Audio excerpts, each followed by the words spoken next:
Well, I've entitled this third section, hope you like the Jackson Pollock thing, which kind of sums up perhaps leadership anxiety. Perish the thought that we might have ever experienced anything like that. Let's just begin, though, with some pictures here from medieval and Renaissance art, because a great deal of such art represents Moses with horns. Have you ever noticed this? Here's three examples. So there's one. There's the second, the great Michelangelo's Moses. And this one as well. Of course, this isn't exactly what the Bible says. The issue stems from a mistranslation of a word in Exodus 34. When Moses came down the mountain, it should be translated something like his face was shining. But the Hebrew root of the word, it relates to the word for having horns, presumably because of the idea of being radiant, I think. And so Jerome, the very earliest translator into Latin, translated it as horns. And for the next 1,200 years, our art historians drew him like that. And sadly, as a result, they missed the important point that Moses' face was radiant when he had encountered God. Well, this evening, I'd like us to look at the definitely unhorned Moses and how he leads his people in the wilderness. And there may be some points of contact with our own lives and ministries. So let's start by stating the obvious. He's got a flipping hard task to do. It's hard because leading a large group of people is always difficult to do well. It's hard because they are doing something that has never been done before, so there's no pattern to follow. And it's hard because the people are truculent, disobedient, rebellious, and frankly ungovernable. We would never have experienced anything like that, I'm sure. And it's hard because of the extreme physical stress that they were all under, Moses along with everyone else. They're all in this together. And let's remember, this is a place of thirst and thorns, of scorpions and sandstorms, of deprivation and dehydration. These conditions bring out the best in nobody. So I'd like to invite you to consider three moments in the story with me this evening. And we're going to start in Numbers 11, which we've already briefly visited earlier today, with these words of Moses addressed to God. Why have you treated your servant so badly? Why have I not found favour in your sight that you lay the burden of all this people on me? Did I conceive all these people? Did I give birth to them that you should say to me, carry them in your bosom like a nurse carries a suckling child to the land you promised on oath to their ancestors? Where am I to get meat for all these people? For they come weeping to me and say, give us meat to eat. I'm not able to carry all these people alone, for they are too heavy for me. If this is the way you're going to treat me, put me to death at once, if I've found favour in your sight, and do not let me see my misery. I don't know if you've ever prayed like that. It's very human, isn't it? Poor Moses, he never asked for the job. He didn't want it. Heaven knows he tried hard enough to get out of it when God first called him at the burning bush. And we join him here as the people are, not for the first time, and frankly not for the last time, moaning and grumbling. And not for the first time, he's having an almighty strop with God. Why me? Why do I have to mother your people? It's too big a job for me. Strike me down now rather than killing me slowly. As you know, God's people are just setting out from Sinai, having constructed the Ark of the Covenant and consecrated the tabernacle. And by these means, God is leading them. And God does lead them very clearly and very unambiguously, it appears. Listen, this is from Numbers 9. Whenever the cloud lifted from over the tent, then the Israelites would set out. And in the place where the cloud settled down, there the Israelites would camp.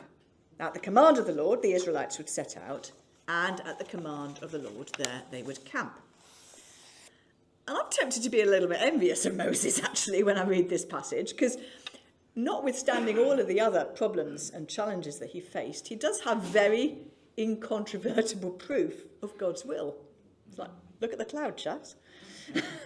All that he and the rest of the people need to do is watch the cloud, when it lifts and when it settles. He doesn't need to rely on an inner conviction or a church meeting. And they shouldn't, in theory, need leading, or at least not much leading, at least in the sense of the direction of travel. God doesn't often write his will across the sky in letters of fire these days, but he did for Moses.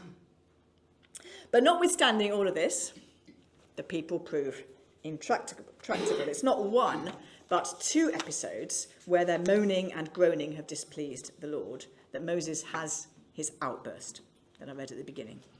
But let's pay closer attention to the language that he uses, which I think we've already flagged. Did I conceive all these people? Did I give birth to them, that you told me to carry them in your bosom like a nurse carries a suckling child? Where am I to get meat to give all these people? Because they come weeping to me and saying, feed me. I'm not able to carry all these people alone. And I'm really struck by the feminine language there, the language of conceiving and birthing and suckling and feeding and comforting and carrying. Moses' complaint to God stems from the fact that he loves his people like a mother. And to him, it doesn't feel like they're all in it together as they journey through the desert. He feels like if he's carrying them like a parent carries a reluctant toddler, and many of us will have been there. His love is shown by his stubborn refusal to give up on his people. 5 times so far in the story, he has interceded on their behalf and has averted God's wrath from them. Here they are. After the golden calf, Moses implored the Lord his God, saying, "O Lord, why does your wrath burn hot against your people, whom you brought out of the land of Egypt with great power and a mighty hand? Why should the Egyptians say you're bringing them out to destroy them?" And this incident is particularly striking because on this occasion, Moses offers to die on behalf of the people. If you will forgive their sin, then do. But if not, wipe me out from the book you have written. And here, of course, he stands in the solid tradition of God's leaders who are willing to make the ultimate sacrifice for those that God has given to them. I've quoted the Apostle Paul here, but I could quote others as well, including, of course, Jesus himself. So there's the first incident. And then you've got when Moses was struck with leprosy, and Moses cried to the Lord in what is a beautiful prayer, actually. In Hebrew, it comes through particularly strongly. But in English, it simply translates as, "Oh God, please heal her." But it's kind of a stuttering cry. We get here his cry of fear and despair. And when the people rebel against God and against Moses and Aaron, in chapter 14, Moses said to the Lord, "The Egyptians will hear of it. The nations about you will say, 'Oh, God wasn't able to bring his people into the land he swore.'" And then he reminds God of his own character. The Lord is slow to anger, and he's reminding God of his own words on Sinai, and abounding in steadfast love. "So forgive the iniquity of this people," he says. "According to the greatness of your steadfast love, forgive them." That's number 3. And then at the rebellion of Korah, when God threatens to destroy the entire people, Moses and Aaron fell on their faces and said, "O God, the God of the spirits of all flesh, shall one person sin and you become angry with the whole congregation?"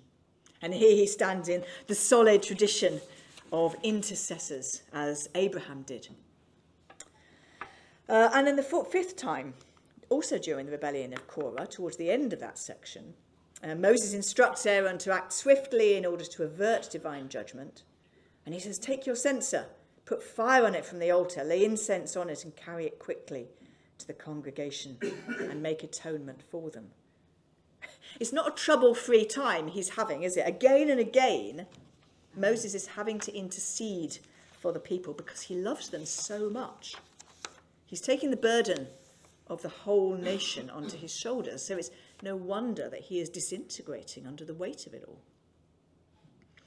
And it interests me that this language of mothering, of bearing the people, is very similar to God's own use of his language, the way God describes himself.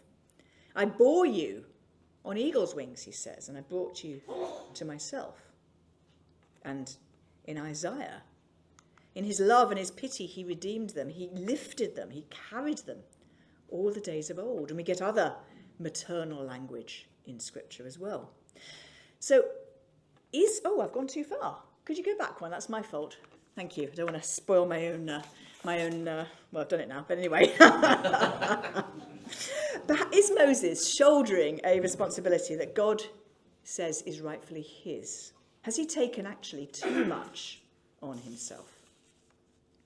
And I think we have a tension here. I want to commend Moses for loving his people, even to the point of great self-sacrifice. This is the pattern of godly leadership that Jesus himself teaches us. And you may remember there's one moment in the story where God actually says to Moses, I don't think I've got the quote here, but he says to Moses, get out of my way, I'm going to destroy all those people, and I'm going to make you the new Abraham, will raise a nation out of you. That's a huge offer. I don't want to use the word of temptation because God tempts nobody, but it's an offer that God makes to Moses, and Moses declines it because he loves God's people. It's admirable. But at the same time, I want to ask if there are limits. Is it possible sometimes to take on more than we're asked to in emotional terms? To put it bluntly, does Moses love the people too much? Is he shouldering a responsibility that God hasn't asked of him? And in modern terms, is he acting like a helicopter parent? You familiar with this term? A definition of a helicopter parent: doing things for the child that they can do or can almost do for themselves, so they do not learn to take risks, do not learn how to fail and pick themselves up again, and do not grow and stretch into new things. And helicopter parents tend to make decisions for their children based upon their own egos, their own need for validation. And I wonder if maybe this was a temptation for Moses. And I wonder if it might be a temptation for us. Well, let's read on. In response to Moses' impassioned plea, God instructs him to appoint 70 elders. So the Lord said to Moses, gather for me 70 of the elders of Israel, whom you know to be the elders of the people and officers over them. Bring them to the tent of meeting and have them take their place there with you. I will come down and talk with you there, and I will take some of the spirit that is on you and put it on them, and they shall bear the burden of the people along with you, so you will not bear it all by yourself. So Moses went out and told the people the words of the Lord, and he gathered 70 elders of the people and placed them all around the tent. Then the Lord came down in the cloud and spoke to him, and took some of the spirit that was on him and put it on the 70 elders. And when the spirit rested upon them, they prophesied, but they did not do so again. Now, a couple of things strike me here. The first one is that we actually thought Moses had already done something like this, because back in Exodus 18, you may remember, his father-in-law Jethro is horrified at the way Moses is doing everything and managing everything himself, and urges him to appoint under judges. You'll surely wear yourself out, he says, both you and these people with you, for the task is too heavy for you. You cannot do it alone. And it looked as if Moses had followed that advice.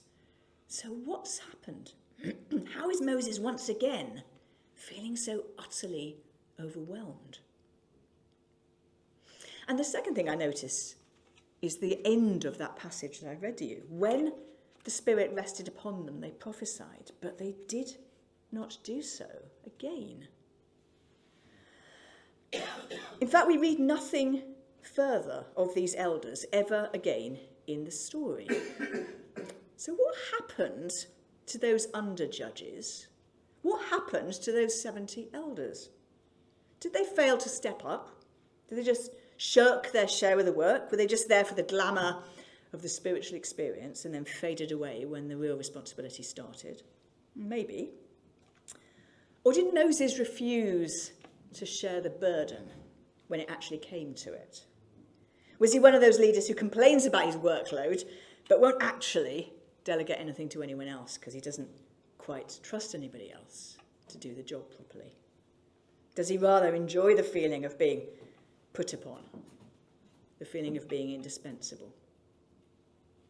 Maybe these were temptations for Moses. Maybe they are temptations for us. I am not able to carry this people alone, for they are too heavy for me. If this is the way you're going to treat me, put me to death at once. And so I've got some questions about how well Moses is handling the pressure of leadership and whether he might have acted at times with a little more wisdom. And I realise it's almost heretical to criticise Moses, but I'm daring to do so as you've noticed. And I'm going to invite you now to reflect for a few minutes again.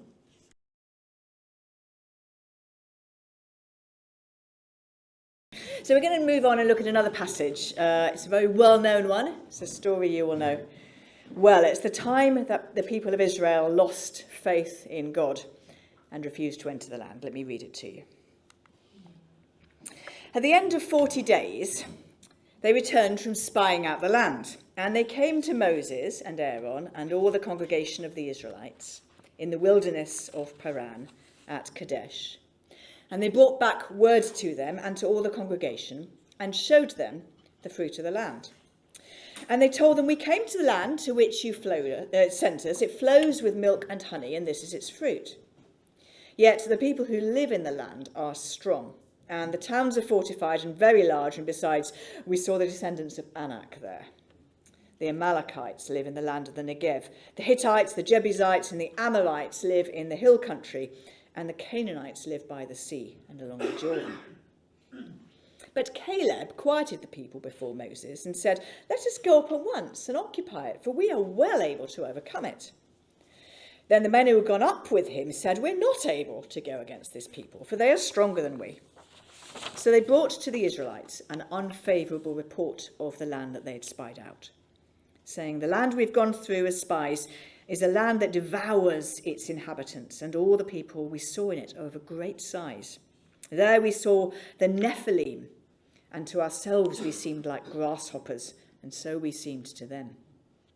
Then all the congregation raised a loud cry, and the people wept that night. And all the Israelites complained against Moses and Aaron. The whole congregation said to them, would that we had died in the land of Egypt, or would that we had died in this wilderness. Why is the Lord bringing us into this land to fall by the sword? Our wives and our little ones will become booty. Would it not be better for us to go back to Egypt? So they said to one another, let us choose a captain and go back to Egypt.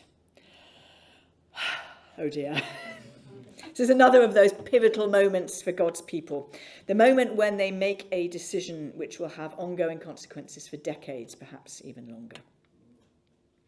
Whose advice are the people listening to?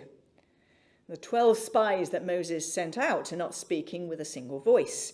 You can hear the tension as the argument goes back and forth. They're too mighty for us. No, we're well able to overcome it. No, they're too strong for us. They're going to eat us up. But it's 10 against 2.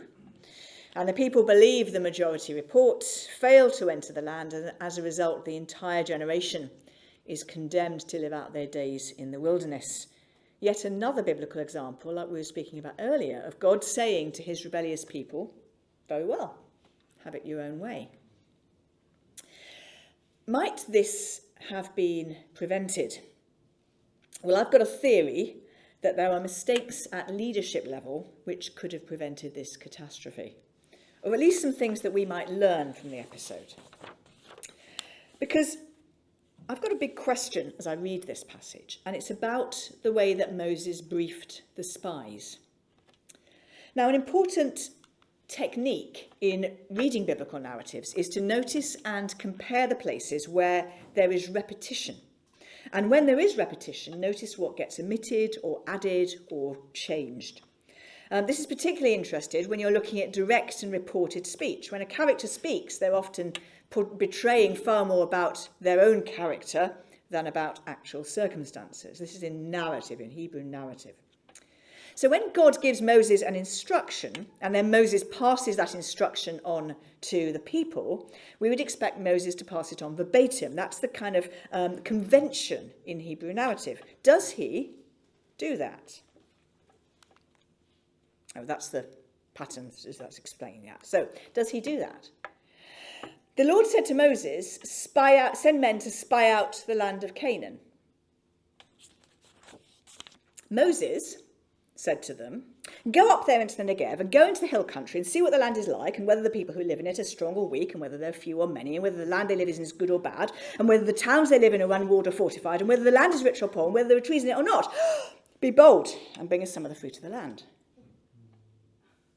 Notice the difference in length between those two instructions. God's instructions are 9 words in the Hebrew. And that includes the bit about selecting one man from each 12 tribes. In fact, the content of what the men are supposed to do is contained in just one word, here translated spy. Moses has added substantially to what God has said. He's taken that single word and made it into a 45-word description of a detailed operation of surveillance.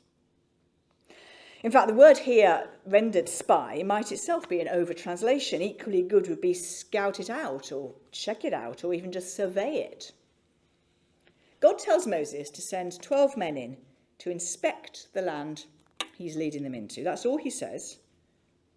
And comparing the two looks like this. God says, check it out. And Moses gives a detailed set of instructions to the spies to report on two things: the fruitfulness of the land and the achievability of taking it. But here's the thing, he's got no business asking either of those questions. With regard to the fruitfulness of the land, he doesn't need to ask the question because God has declared it so. This will be a land flowing with milk and honey. When Moses asks the spies to report on whether the land is good or bad, whether the soil is rich or poor, whether there are trees, he's not trusting God's word on the matter. And second, the achievability of conquering the land. The people were never supposed to take possession of Canaan on the basis of their military capability. In fact, military might is not to be relied on, and that's a theme that we, of course, encounter again and again.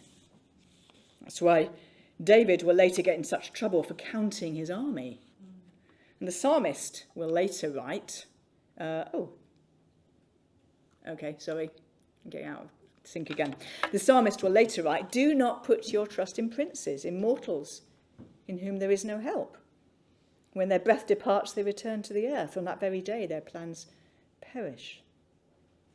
And although at our point in the story, David hasn't yet appeared on the scene and won't for a long time, Moses knows quite enough about God and his character and his reliability and his power that he ought to understand that the conquest is never going to be about military superiority, but about divine gift.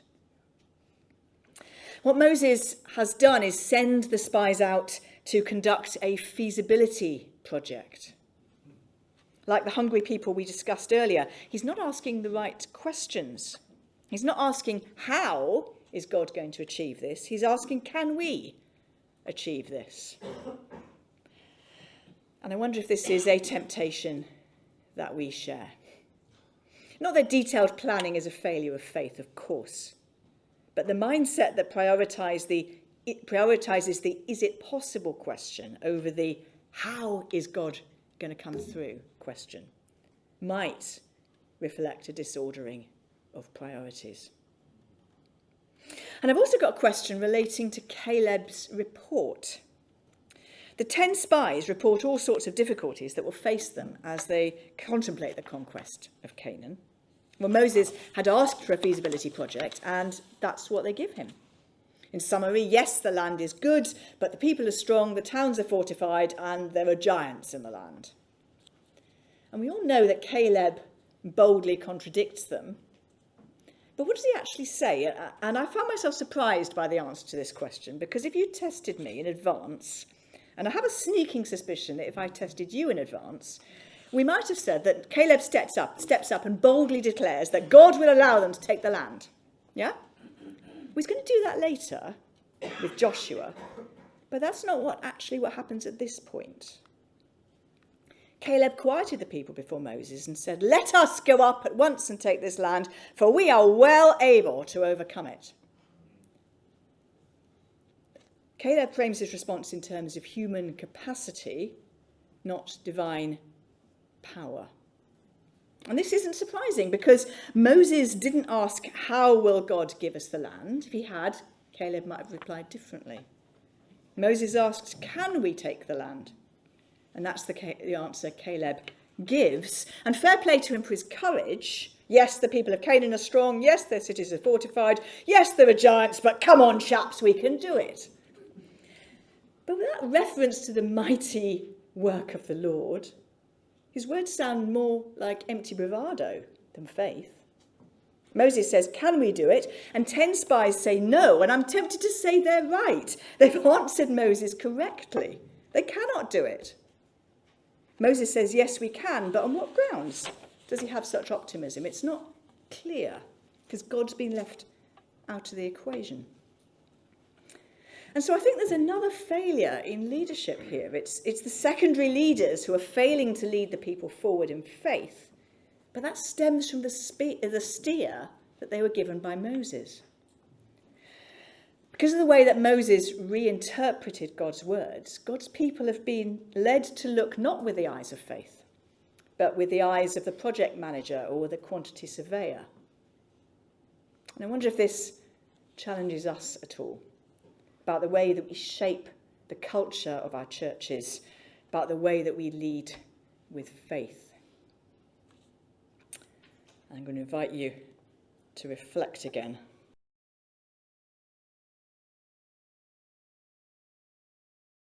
One more step in my minor character assassination of Moses.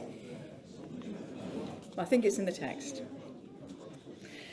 So we're going to turn to the well-known story of Moses striking the rock.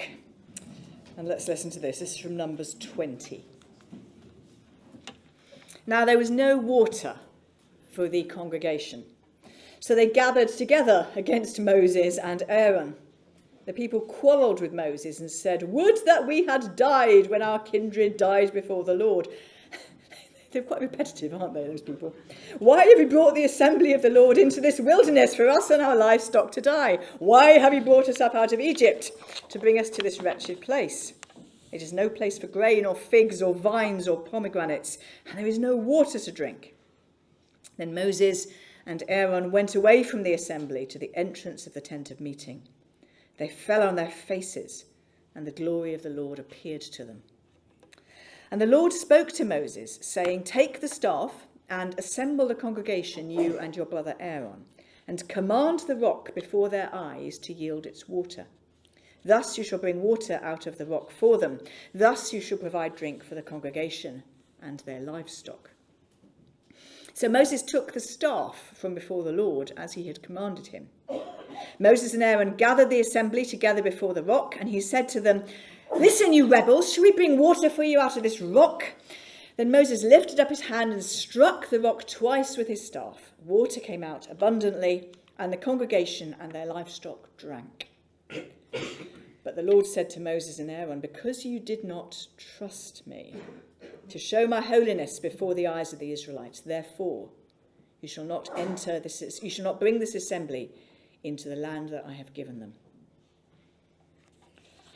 It feels harsh, doesn't it? God is displeased with Moses. And what's going on? Because actually God has already used Moses by striking a rock to provide water earlier in the story. So once again, it benefits us to pay attention to exactly what God commands Moses and exactly what Moses does. Again, remembering that this is a convention of Hebrew narrative. So, God tells Moses to take the staff, and Moses takes the staff. God tells him and Aaron to assemble the people, and he and Aaron assemble the people. God tells Moses to speak to the rock, and Moses speaks to the people, and he strikes the rock twice. Now, isn't it such a big deal? Well, God seems to think so. And I think the clue perhaps lies in what Moses says to the people. What do we imagine that he might say? Something like, oh, faithless people, don't you know that God will provide for you? That would seem appropriate. But he doesn't say that. Did you notice? He says, listen, you rebels, shall we bring water for you out of this rock? It sounds very much like, do I need to do the conjuring trick for you again? Moses doesn't seem exasperated at the people's lack of faith in God, but at the people's lack of faith in him. He doesn't set up the provision of water as a renewal of God's provision for his people, but as his response to the people's request. Why? What has shifted in Moses to bring him to this dangerous place, I wonder? this is what I think is going on. You see, so often since he first came to them in Egypt, all the people of Israel have done is hold Moses responsible for what is happening to them. Mostly the bad stuff. It's all his fault. It's all his responsibility. Here are some of the examples, but I don't think this is a complete list. They came to the waters of Marah and complained because it was bitter, and they grumbled against Moses, saying, "What shall we drink?" Against Moses. Exodus 16, the whole congregation of the people of Israel grumbled against Moses, and we had this one earlier. "Wish we died in the land of Egypt. You have brought us out into this wilderness to kill the whole assembly with hunger. You have brought us out." I'm pressing the wrong one, that's why. The people quarrelled with Moses and said, "Give us water to drink." The people of Israel grumbled against Moses and Aaron, saying, "Wish we died in the land of Egypt. Wish we died in this wilderness." This is a classic one. Fire came out from the Lord and consumed 250 men. And the next day, the people of Israel grumbled against Moses and Aaron, saying, "You have killed the people of the Lord." Again and again, the people have done it. They've looked at what God has done or not done, and they have blamed Moses for it. And now he's starting to believe the lie. He's acting as if it all depends on him. Taking responsibility for the work of the Lord is both too great a weight for us to bear and too great an honour for us to assume. It is a weight which will crush us, and it is an honour which will corrupt our souls. And that's a temptation that Moses faced, and I wonder if it might be a temptation that we face. I think for us, falling for this temptation can present in a number of ways. A sense of crushing failure when, despite our best efforts and our humble, prayerful labours, the church does not grow and people do not come to faith, or whatever goal it is we've set for ourselves is not achieved. Or conversely, a sense of pride, of self-congratulation when everything goes well. Or a sense of responsibility for the reputation of the Lord, that we must answer on the Lord's behalf on every occasion, even when we don't know the answers. That God needs us to defend his honour or to defend his name. That if God's people don't get answers to all their questions, they will lose their faith, and it'll be our fault. Or if those who challenge the Christian faith are not silenced by the blazing logic we present to them, God's mission will fail. And perhaps most dangerously of all, a feeling that it's our honour that's at stake when we serve God and his people. Friends, we're just not that important. Moses wasn't, and neither are we. God will do his work, and we are privileged that he chooses to partner with us. Those of you who've been a parent may have experienced baking with your children. Have you done that? I remember baking with my children, and mess, and the cake was a quarter as good as if I'd actually gone on with it on my own. But that's the joy, isn't it? And that's the extraordinary thing that God does, is quite frankly, he could do it far better without us than with us, but extraordinarily, he chooses us to partner with him. So we are privileged by that, but let's never imagine that success or failure lies in our hands. Poor Moses has had the expectations of the people pressed upon him again and again and again, and somewhere along the way he has come to believe the lie. And now the people are thirsty, and his honour is at stake. He's come a long way from where he started, deeply concerned for the people and radiating the glory of the Lord. "Listen, you rebels, shall we bring water for you out of this rock again?" So I've come to some reflections, but I do want to finish on a more positive note. So I'm going to just give you the reflections, which you might like to make a note of if you find them helpful, but I'll invite you to reflect on them separately. Is that okay? So these are the things that I wonder if you might like to consider.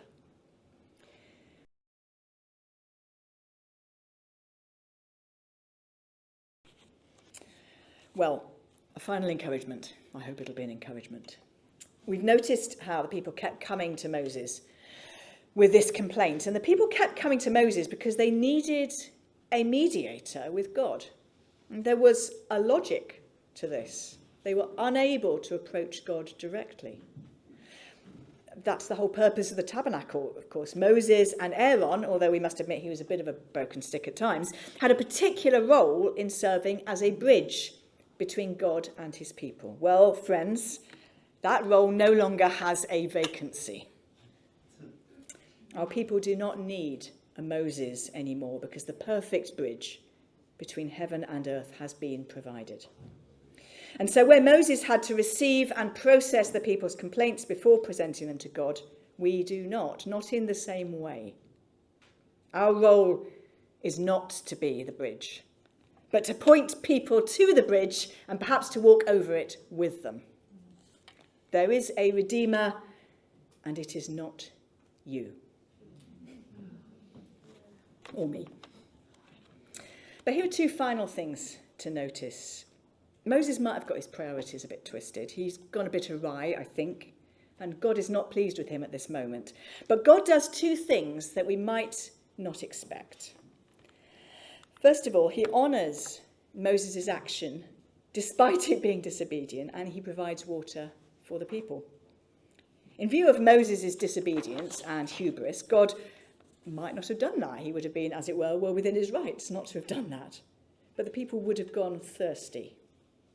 And God loves his people far, far more than any leader he sets over them loves them.